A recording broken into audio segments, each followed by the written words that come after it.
কে এই মোটরগুলো দিয়ে বিদ্যুৎ তৈরি করে দেখাবো। এগুলো হচ্ছে জেনারেটর মোটর। আমি এখান থেকে দুইটি মোটর নিলাম, একটি হচ্ছে জেনারেটর মোটর, একটি হচ্ছে 7 মোটর। 5টি ফোল্ডার নিলাম বিদ্যুৎ চালিত। দেখেন আমি এখন সারিবদ্ধভাবে 5টি ফোল্ডার রেডি করলাম।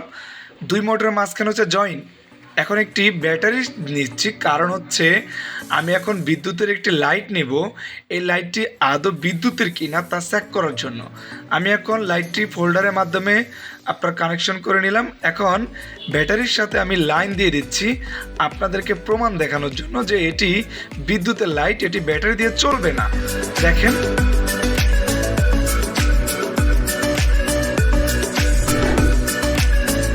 অর্থাৎ ব্যাটারি দিয়ে চলছে না। আপনাদেরকে বুঝতে হবে এটি বিদ্যুতের লাইট। একে একে আমি 5টি ফোল্ডারের জন্য 5টা লাইট নিব। তো একটু আপনারা দেখেন, আমি সবগুলো লাইট চেক করে নিচ্ছি।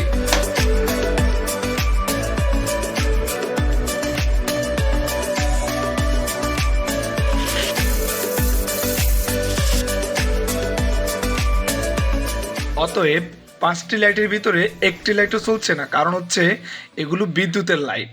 আমি এখন লাল তারগুলো একসাথে করে নিচ্ছি এবং কালো তারগুলো একসাথে করে আপনাদেরকে সাজিয়ে দেখাচ্ছি। ভিউয়ার্স দেখেন আমি এখানে একটি কানেক্টর রাখলাম। এই তারটি এখন আমি জেনারেটর মোটরের পিছনের অংশে লাগিয়ে দিব। এই তারের মাধ্যমে বিদ্যুৎ উৎপন্ন হবে। আপনারা যারা ব্যাটারি চালাতে চাচ্ছেন না কিংবা ব্যাটারি সংযোগ চাচ্ছেন না, তারা এরকম জেনারেটর মোটরের পিছনের অংশ থেকে ব্যাটারিতে লাইন নিয়ে আসলে আপনাদের আর ব্যাটারির চার্জ করতে হবে না আলাদাভাবে। দেখেন এখন আমি 7 মোটরের পিছনে তারটি লাগিয়ে ব্যাটারির সাথে সংযোগ করে দিচ্ছি। দেখেন আলহামদুলিল্লাহ আমাদের বিদ্যুৎ সংযোগ চালু হয়ে গেছে। ভিউয়ার্স আপনারা দেখতে থাকুন আমাদের দারুণ ভিডিওটি। যারা এখনও আমাদের চ্যানেলে সাবস্ক্রাইব করেননি দয়া করে আমাদের চ্যানেলে সাবস্ক্রাইব করুন। আর যাদের এই মোটরটি লাগবে তারা আমাদের স্ক্রিনে দেওয়া নাম্বারে কল করে অর্ডার করুন।